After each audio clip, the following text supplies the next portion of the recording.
Hello, everyone. Today I'm going to talk about what Tinubu is doing to the northern part of Nigeria. For those, if you're watching the things that are going on. First of all, and which is Tinubu's style, from what I have noticed over time, is the fact that he brings in people who ordinarily cannot be anywhere without him. So, not necessarily people who fit the job, but people who will be beholden to him forever. Like someone who ordinarily cannot aspire to be in a particular place. And I think I do remember an interview that the current governor of Lagos State did, where he said that, was it during Ambode's time, that he was angling to be made, SSA, one of the special advisors. That was what he was looking for.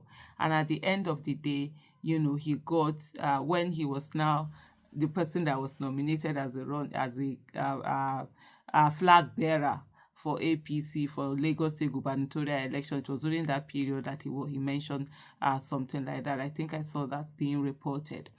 And so what this means is that you bring in people who feel, oh, they could never have attained this thing, so that's to have total loyalty and them. But in whatever that you're doing, don't try to outshine the master. The moment you outshine the master, then it becomes a problem for Tinubu. So Tinubu is not looking to raise leaders. Tinubu doesn't raise leaders. What he raises are followers, and these followers have to be for life. You can see what happened when Osibanjo tried to go for presidency.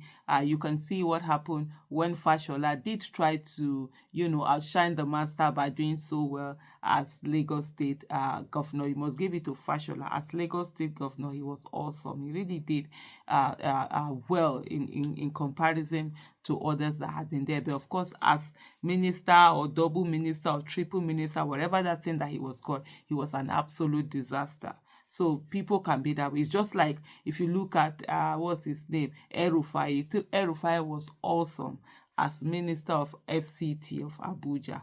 Up till now, they haven't gotten someone that was like him, and I hope we will get people that will surpass that, so that wouldn't be the highest of the yardstick. But as governor of Kaduna State, El-Rufai was disastrous. So these things don't happen like that. You could see also Ambode, when Ambode was growing wings, and then what he did to Ambode, which was, of course, the way he came in. He didn't show his hand, just the way Wike is doing in Port Harcourt now. That's not what he did. He just kept his time until it was time for primaries and pulled the rug off Ambode's feet. And therefore, Ambode himself also, he really didn't give that all to his people. If he had given that all to the people would have been able to rally around him, just like people rallied around Fashola when Tinubu really didn't want a Fashola. So you see, this is someone who raises followers and not leaders, followers that must not outshine him. So in bringing all of these people, he now gets his undiluted loyalty that he's looking for. I'm bringing this to the northern part of the country to see, what's going on in the northern part of the country. For those who seemingly have their own power, who have their own charisma, who have their own following, he's going after them, and one after the other, decimating their powers, just like what is happening currently with Wike in Port Harcourt. So the same thing you find out that in Kano, we are having Ganduje go off. So there's this thing, he's sort of like, they think they will have federal might on their side and be able to use that. And then when they put themselves all out, then you see they are left hanging, and they are pitched against the people, which sort of like reduces your power, because at the end of the day, everybody's power, the legitimacy of your power actually comes from the people, from the acceptance of the people.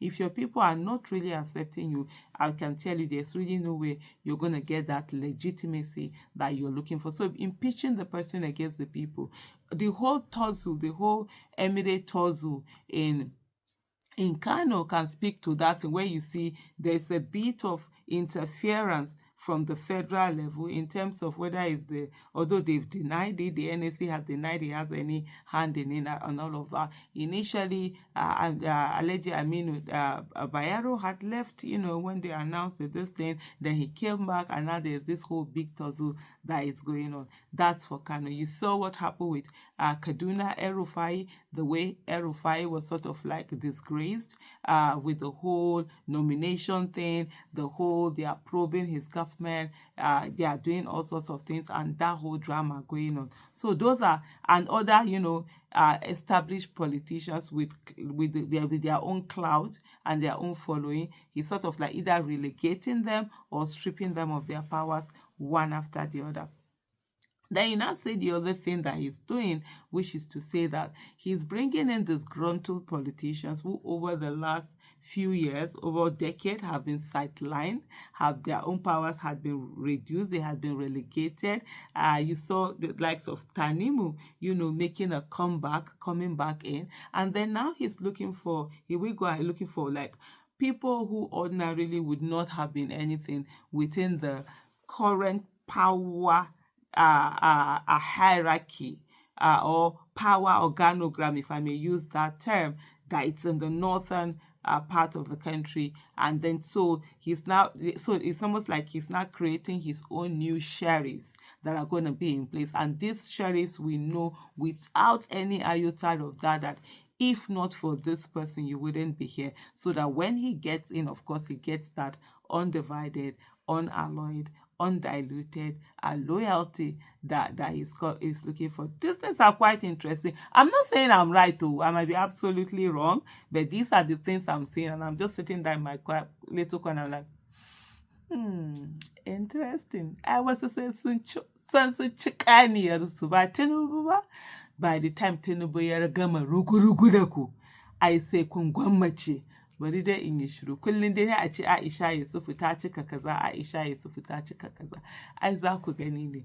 The go see am. We go dey here for me, of Ovevekuve no dey hard me. If the matter na Ovevekuve matter, we go Ovevekuve am. If no be Ovevekuve matter, we go seriously talk about her. But anyway, these are some of the things, that have really sort of been going on. And then that established northern hold, to an extent, is just being chipped away. Chipped away. And they woke up one day and they will not know what is it that hit them. But anyway, that's what happens when you bring a schemer, when you allow a schemer to get in where they're not supposed to get in. And then you think that, you support the schemer because you think that, you hate the other person more, you don't like the other person more. At the end of the day, the scheming gets to everybody. The scheming affects everybody. The scheming gets to everybody, and everybody has to pay the price for it. And that's where we are in Nigeria. Instead of governance, instead of accountability, instead of transparency, the thing that seems to be going on in Nigeria is scheming.